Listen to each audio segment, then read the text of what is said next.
Israel and request that they stop their airstrikes. Will you make that request? Well, I think it's very hard to make that request right now. If somebody's winning, it's a little bit harder to do than if somebody's losing. But we're ready, willing, and able, and we've been speaking to Iran, and we'll see what happens. Mr. President, what was the thought process behind the 2-week timetable? Just time to see whether or not people come to their senses. Mr. President, do you think the Europeans helped at all in talking with the Iranians? No, they didn't help. No.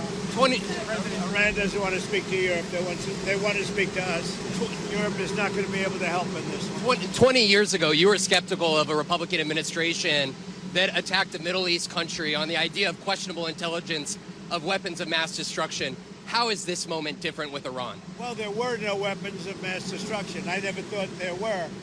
And that was somewhat pre-nuclear. You know, there was a nuclear age, but nothing like it is today. And it looked like I'm right about the material that they've gathered already. It's a tremendous amount of material. And I think within a matter of weeks, or certainly within a matter of months, they're going to be able to have a nuclear weapon. We can't let that happen. I was very much opposed to Iraq. I said it loud and clear, but I was a civilian, but I guess I got a lot of publicity. But I was very much opposed to the Iraq war. And I actually did say, don't go in, don't go in, don't go in. But I said, if you're going to go in, keep the oil. But they didn't do that. What intelligence do you have that Iran is building a nuclear weapon? Your intelligence community has said they have no evidence that they are at this point. Well, then my intelligence community is wrong. Who in the intelligence community said that? Your Director of National Intelligence, Tulsi Gabbard. She's wrong. Mr. President, are the Chinese in any way helping Iran at this moment? We're hearing reports of mysterious planes landing in Iran from China. I don't know. They say that they're there to take people out, but I can't tell you about that. I get along very well with China, get along very well with President Xi. I like him. He likes me. We have a very good relationship. We'll see what happens. I can't imagine them getting involved. Is this decision that you need to make on Iran, whether to strike militarily, is this the biggest decision you'll have to make as president? Well, I can't tell you that. I have to see what happens. I can't, really say that. It depends what the decision is. But I wouldn't really be able to tell you that now. I'll tell you in about a year from now. Maybe 5 years or 10 years from now. You never know about decisions. You never really know. Would you support a ceasefire while the negotiations happen? I might, depending on the circumstances. Would you? Former Congressman It's very hard to stop. I will say this. It's very hard to stop when you look at it. Israel's doing well in terms of war, and I think you would say that Iran is doing less well. It's a little bit hard to get somebody to stop. Liam Cosgrove was here, and former Congressman Matt Gaetz threw out an interesting idea suggesting that if you were to broker a deal where nuclear inspectors go into both Israel and Iran, that you could win a Nobel Peace Prize, and they might even rename it the Trump Peace Prize. Did you hear those? What do you think of that? Well, they should give me the Nobel Prize for Rwanda, and if you look, the Congo, or you could say Serbia, Kosovo, you could say a lot of them. You could say, the big one is India and Pakistan. I should have gotten it 4 or 5 times. I should get it for the I would think the Abraham Accords would be a good one too. But what do you They think won't of give that me a idea? Nobel Peace Prize because they only give it to liberals. Would you support Iran being able to have nuclear, or would you support Iran being able to have civilian nuclear energy capabilities up to 3.76%? You know, they're sitting on the top of one of the largest piles of oil in the world. I just don't know why they need that for civilian work. You know, it's one thing for certain countries to say, hey, I want to have a certain amount where I can go nuclear a little bit because we need it for electricity, we need it for air conditioners, etc. But when you're sitting on one of the largest oil piles anywhere in the world, it's a little bit hard to see why you need that. Yeah. Are you concerned that Iran or its proxies would wage terror attacks against American targets abroad if you order military action? We're always concerned about that, and we have to take them out and be very strong. You're even in danger talking to me right now. Do you know that? You are in danger talking to me right now. So I should probably get out of here, but you guys are actually in danger. Can you believe it? One more, Mr. President. Is it still your expectation that NATO countries spend 5% of their GDP on defense spending? Well, I think they should do that. I don't think we should, but I think they should. We've been supporting NATO so long in many cases, I believe, paying almost 100% the cost. So I don't think we should, but I think that the NATO countries should, absolutely. And if a country like Spain decides not to?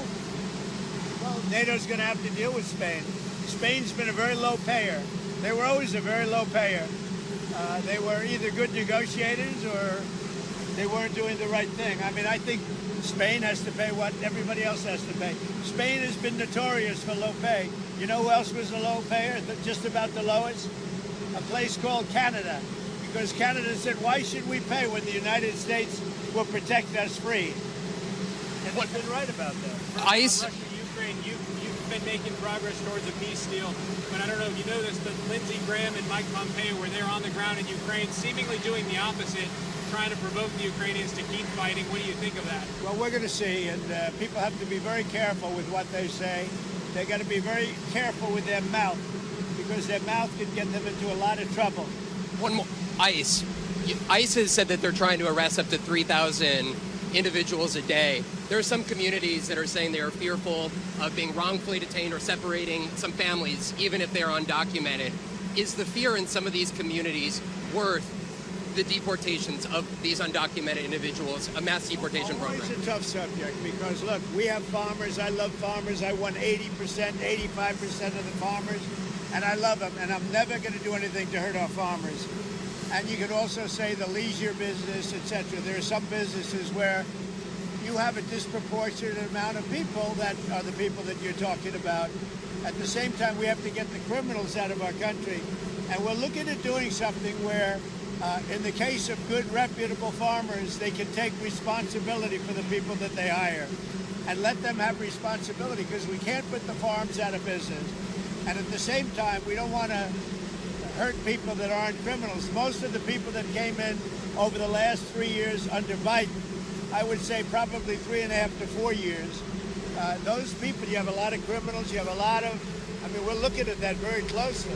You've had people that have worked on farms for 20 years. It's very hard to go in there and say, you know, you're coming out.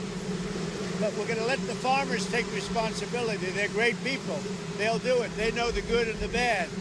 So the hard part about this is not like a normal war where people wear uniforms. They don't wear uniforms. But we have murderers that came out of the last 4 years. We have murderers. We have drug lords. We have people that we don't want to. We have prisoners. They emptied out Venezuela and many countries. They emptied out their prisons into the United States. We have to get those people out. But we have stone-cold murders, 11,888 murders. We've already gotten a lot of them out of here, but we don't want them. So we have to be careful. But I never want to hurt our farmers. Our farmers are great people. They keep us happy and healthy and fat.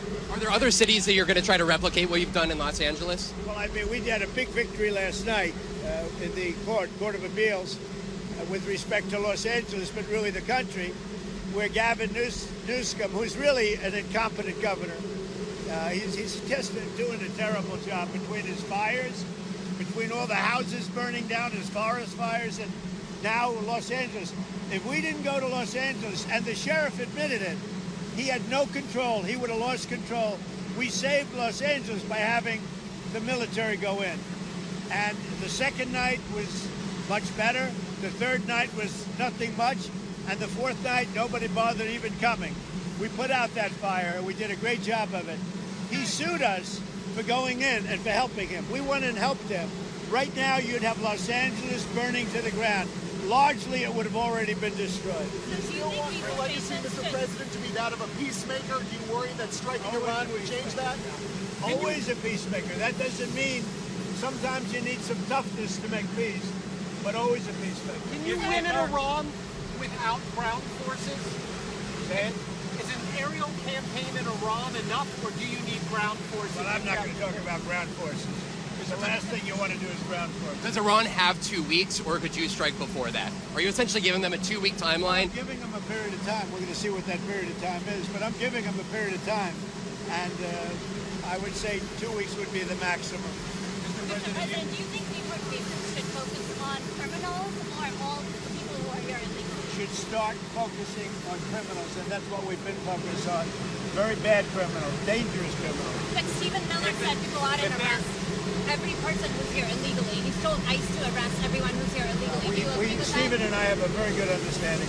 He's a terrific person. We have a great understanding. Mr. President, if there is an attack on U.S. assets, will you promise to conduct a full investigation and make it transparent with the American people before blaming Iran for such an attack? Well, if there's an attack, we'll know almost immediately with modern equipment who made the attack, and those people will be very, very unhappy. Would you Prime share Minister- that? I want to get you people out of danger. You're in danger standing with me. One more. Prime Minister Netanyahu said that they had the capacity to take out all of Iran's nuclear facilities. So what role would the U.S. be able to play, and why would they, if Israel says that they have all of the abilities, Well, their own I'm not military? sure he said that, but they really have a very limited capacity. They can break through a little section, but they can't go down very deep. They don't have that capacity, and we'll have to see what happens. Maybe it won't be necessary. Maybe it won't be President, necessary. would you like to see Congress pass a bill that bans child transgender surgeries? Well, I know they're talking about it, aren't they? We're going to have to see how it comes to me in what form. Certainly, it's been something I've been talking about also. Okay?